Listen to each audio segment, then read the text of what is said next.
Hello everyone, welcome once again to Multipurpose YouTube channel. Myself नवीन तिवारी। आज हम जो है साइंस के एमसीक्यूज क्लास 10th साइंस के एमसीक्यूज के कुछ क्वेश्चन की वीडियो यहाँ पर बना रहे हैं। इन क्वेश्चनों के बारे में डिस्कस करते हैं। देखिए, साइंस में जो एमसीक्यूज क्वेश्चन आएंगे आपके 20 मार्क्स के आएंगे। ठीक है, इन क्वेश्चनों को आप कैसे सॉल्व करेंगे, कैसे एमसीक्यूज के क्वेश्चन आप ट्रिक करेंगे, मैं आपको बताता हूँ। फर्स्ट ट्रिक यहाँ पे क्या है, सबसे फर्स्ट क्वेश्चन है आपका एमसीक्यूज का, the chemical formula of sodium bicarbonate. The chemical formula of sodium bicarbonate. तो सोडियम बाइकार्बोनेट का केमिकल जो फॉर्मूला होता है क्या होता है? देखो, ये तो है आपका HNO3, ये कहलाता है आपका नाइट्रिक एसिड।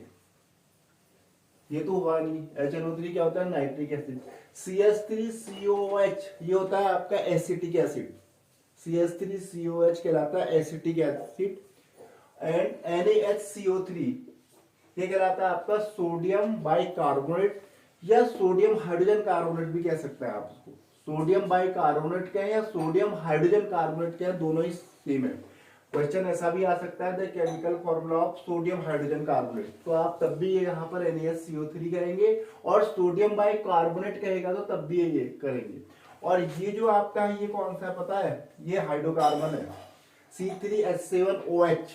C3H7OH ये किसमें? OH जो है फंक्शनल ग्रुप है, जो अल्कोहल है, अल्कोहल का अल्कोहल है। तो इसमें जब इसका स्ट्रक्चर आप बनाओगे, देखो इसका नाम कैसे नेमिंग इसकी करोगे, ऐसे H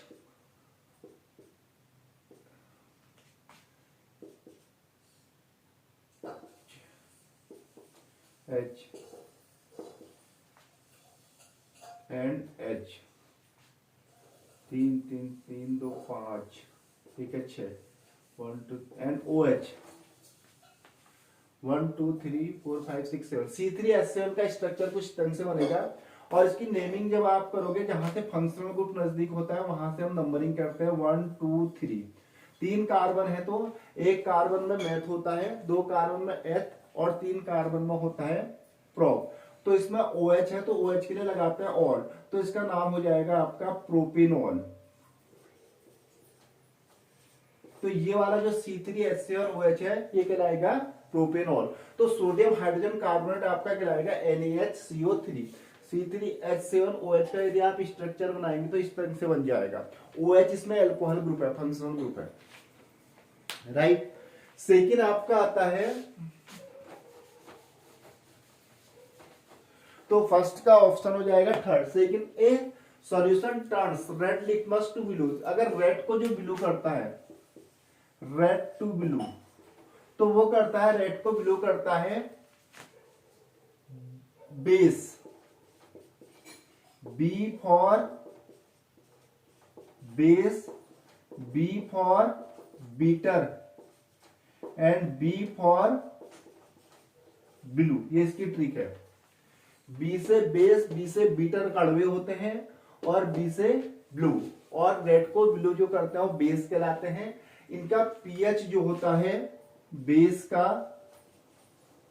ग्रेटर देन 7 होता है, ग्रेटर देन 7, 7 से बड़ा pH बेस का होता है। तो 7 से बड़ा आपका यहाँ पे क्या है? 9 है।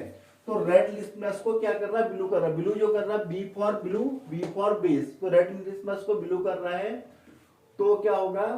बेस होगा, और उसका pH क्या होगा? 7 से ऊपर होगा। जो 7 से नीचे जिनके pH होते हैं वो क्या करते हैं? ब्लू को रेड करते हैं, और वो एसिड कहलाते हैं।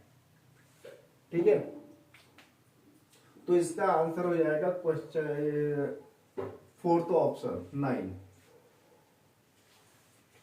उसके बाद यहां पर आगे आपका, क्योंकि ये तो 3 4 5 और इस रेंज में आता है, 7 से कम है, इसमें कौन सा ऑप्शन में लगाओगे आप? 7 से ज्यादा एक ही 9, तो इसका यही लगेगा।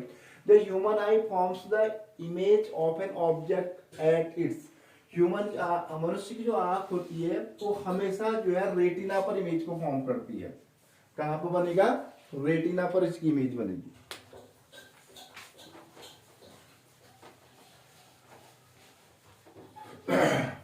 उसके बाद नेक्स्ट क्वेश्चन है आपका, the symbol use to represent a cell is an electric circuit. एक इलेक्ट्रिक सर्किट में ये तो रेजिस्टेंस को रिप्रेजेंट करता है और ये भी रेजिस्टेंस को रिप्रेजेंट करता है, ये प्लस और माइनस इसमें साइन होता है, ये सेल को रिप्रेजेंट करता है थर्ड, और ये वोल्टमीटर को रिप्रेजेंट करता है। ठीक है, वोल्टमीटर हमेशा किस में लगाते हैं, इन पैरेलल में लगाते हैं, सर्किट के इन पैरेलल में इसको जोड़ा जाता है और वोल्टेज मेजर करने के काम आता है। करंट को मेजर करते हैं अमीटर से, वो हमेशा इन सीरीज में लगता है। ठीक है, तो इसका ऑप्शन हो जाएगा आपका थर्ड, सेल का सिंबल।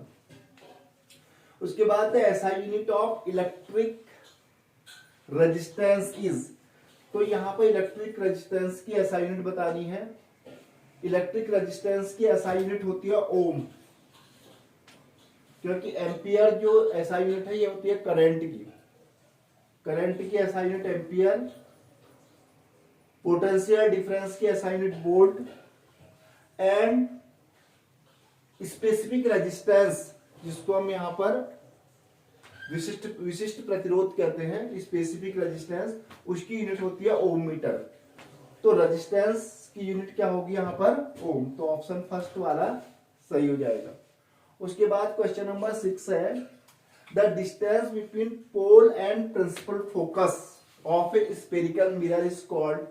पोल, और जैसे पोल क्या होता है, देखिए सपोज दैट हम ये ले लेते हैं,